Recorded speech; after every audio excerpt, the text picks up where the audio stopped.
ঢেঁড়সে ঢেঁড়সে একেবারে ভরিয়ে দেব। কাল আসবার সময় মনে করে জমি বা বাড়ির দলিলটা নিয়ে আসবে। হ্যাঁ, আর শোনো, এই ঋণপত্র কাউকে দেখাবে না। ঠিক আছে ঠিক আছে, আমি কোনো কাউকে দেখাতে যাব না। নিজের ভালো তো পাগলেও বোঝে। জয় মন্ত্রী মশাইয়ের জয়। যাক, একজন মানুষ আপনার নামে জয়ধ্বনি দিল, ভাবা যায় না।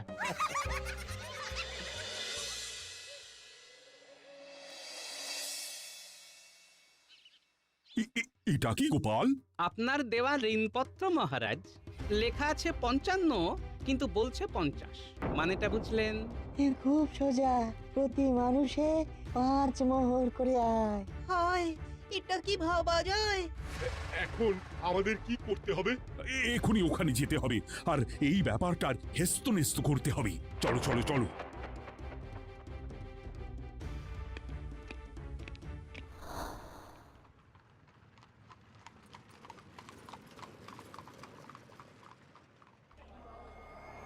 মন্ত্রীমশাই, আজকে সব ঋণপত্র শেষ হয়ে গেল।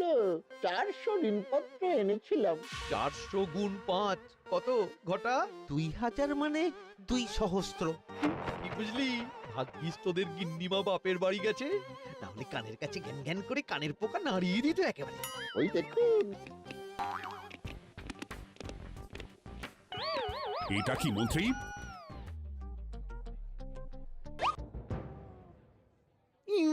মানে গতিক সুবিধে নয়, পালাতে হবে। পালাচ্ছ কোথায় বটা?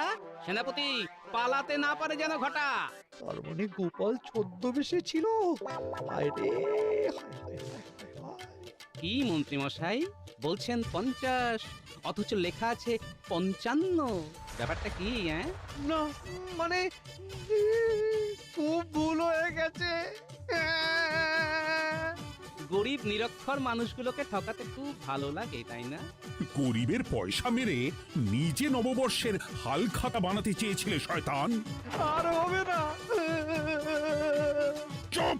সেনাপতি, এদের 3 জনকেই কারাগারে নিয়ে চলো। আর সবাই শোনো, তোমরা পয়লা বৈশাখের দিনে রাজ দরবারে এসে তোমাদের রানীমার কাছ থেকে ঋণের 55টি মোহর সংগ্রহ করবে।